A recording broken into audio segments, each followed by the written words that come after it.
জামাত এখন কোনো মানুষের মধ্যে পড়ে না। মুনাফিকের ভূমিকা নিয়েছে। পিয়ার পদ্ধতি ইসলামে জায়েজ না। ঠ্যাং দরবার ভোটের জন্য ভোটারদের বলা হয়েছে যে একবার পাও ধরলে 5 বছর আমাদের পাও ধরবে। এটা সম্পূর্ণ জামাত পরিকল্পিতভাবে করেছে।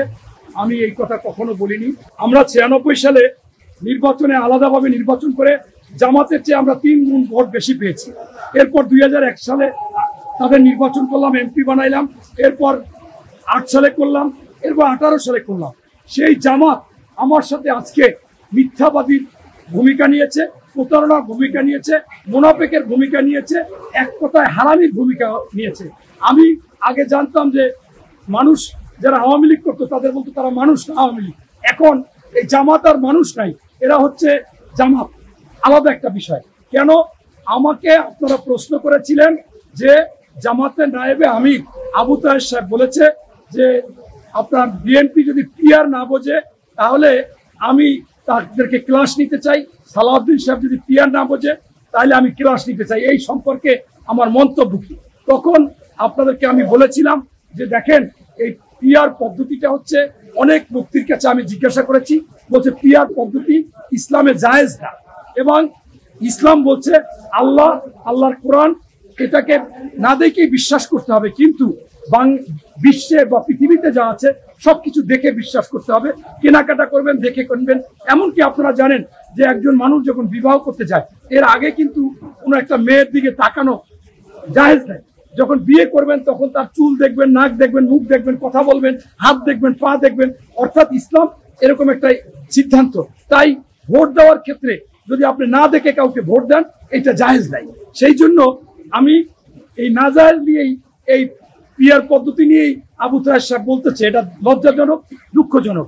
পরবর্তীতে আমি আপনাদেরকে বলেছিলাম যে চামচিকাও একটা পাখি আর ঈগলও একটা পাখি। এখন আবু তাহেরও একজন শিক্ষক, দুঃখজনক সে আবার সালাউদ্দিন সাহেবের বা বিএনপির বড় বড় নেতাকে শিক্ষা দিবে। ওনার একটা ক্লাস আমি দেখেছি। সেই ক্লাসটা কি, উনি ওনার এলাকায় যাইয়ে কর্মী সভা করছে নির্বাচনের জন্য। সেখানে কর্মীদেরকে বলছে যে তোমাদেরকে আমি বলতেছি আমার আসলে কর্মীরা তোমরা যে কাজটা করবা প্রত্যেকটা লোকের ঠ্যাং ধরবা ভোটের জন্য ভোটারদের। আমিও ধরি, অসুবিধা কি? আমিও ধরবো। আমরা যদি ভোটের আগে আমি আবু তাহের ঠ্যাং ধরি, নির্বাচিত হওয়ার পরে আমি আবু তাহের যদি এমপি হই আমার 5 বছর আমার ঠ্যাং ধরবে। এই কথাটাকে কেটে 8 সেকেন্ড করে বলছে যে আমি আমার আসনের লোকদেরকে বলতে চাই তোমরা এই ঠ্যাং ধরবা 5 বছর। এই কথাটা সম্পূর্ণ মিথ্যা, নাউজুবিল্লাহ আমি বলিনি। এখন আমি আপনাদের সেই আবু তাহেরের বক্তব্যটা শোনাবো, এরপর আমি জামাত নিয়ে আর কিছু কথা বলবো।